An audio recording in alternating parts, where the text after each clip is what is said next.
Heavy twilight slowly descended upon the smoke-veiled streets of Chicago. Detective Silas Thorne, a seasoned operative of Alan Pinkerton's famed agency, peered intently through the grimy glass of his office window.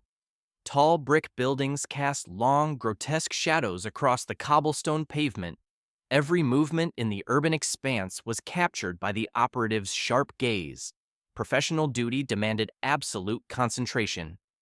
Inside a massive safe lay a new directive, marked with the iconic emblem of the open eye. The motto read, "We never sleep." Silas Thorne was considered a master of disguise. Tonight's mission required him to infiltrate a dangerous gang known as the Iron Spiders. These outlaws were systematically sabotaging railroad tracks, causing freight trains to derail so they could plunder the wreckage. The Pinkerton leadership feared widespread chaos. Thorne donned a coarse wool jacket and a battered cap, transforming himself into a common dock worker. Deep within an inner pocket, the detective concealed his trusty Colt revolver. The feel of cold steel gave him confidence. His path led toward the outskirts, into the heart of abandoned depots. The fog thickened, reducing street lamps to faint yellow smudges. Silas moved noiselessly, drawing on years of surveillance experience. Every face he encountered was subjected to a thorough analysis. Pinkertons were trained to see details hidden from the average citizen. The detective spotted the target warehouse near an old water tower. The door creaked, admitting the operative into the gloomy interior. Inside, the air reeked of fuel oil, cheap tobacco, and stale liquor. Several men sat around a wooden crate that served as a table. A dim lamp illuminated their coarse features. The gang leader, known to law enforcement as Red Barney, squinted suspiciously. The newcomer introduced himself as a fugitive convict looking for easy money. Barney remained silent for a long time, exhaling a cloud of acrid smoke. The Pinkerton met his gaze, maintaining absolute composure. The lie had to sound flawless, or certain death would follow. The weeks that followed were a true test of endurance. Silas Thorne worked alongside the bandits, hauling heavy crates and listening to their boastful tales of crime. Bit by bit, the detective gathered intelligence, memorizing names, dates, and the locations of future sabotages. Every night, after waiting for a moment of total solitude, the sleuth made brief notes using the agency's encrypted code. These scraps of paper were ferried through secret couriers directly to Alan Pinkerton himself. The decisive moment arrived. Red Barney announced a plan to attack a mail express carrying gold bullion for the federal treasury. The criminals intended to plant explosives near the bridge over the Black River. Silas realized time was running out. He had to thwart the plot while maintaining his cover. The risk was staggering. The night of the operation was moonless. The bandits crept stealthily along the railway embankment. Thorne carried a sack filled with sticks of dynamite.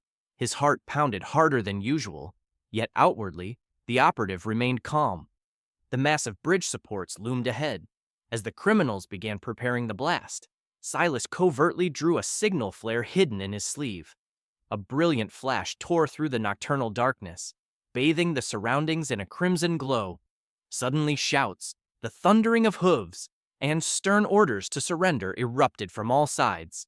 The ambush, coordinated by Thorne's colleagues, worked perfectly. Caught off guard, the bandits tried to return fire, but they were hopelessly outmatched. Realizing he had been betrayed, Red Barney lunged furiously toward Silas. With a swift movement, the detective swept the leader off his feet and disarmed him with a powerful blow. Justice had triumphed. As the first rays of dawn touched the river's surface, the gang was under heavy guard.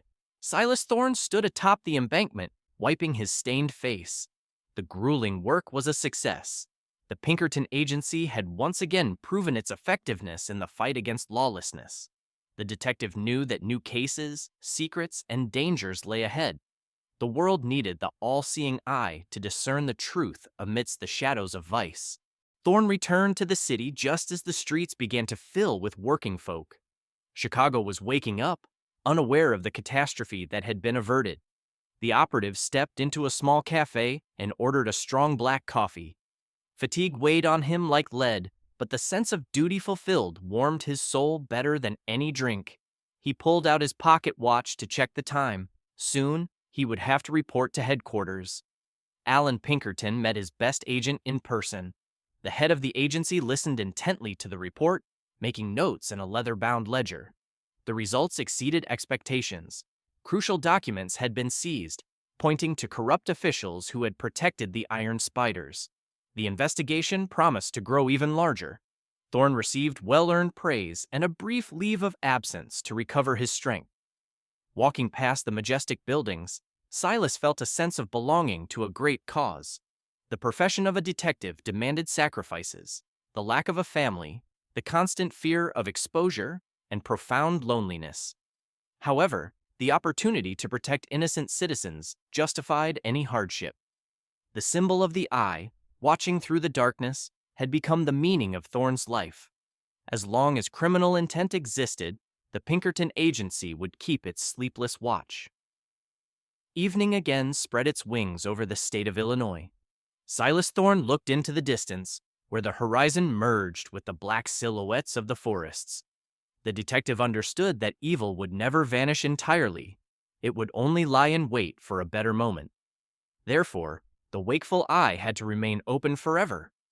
The sleuth adjusted his hat and stepped confidently toward the challenges to come, disappearing into the depths of the endless urban labyrinth.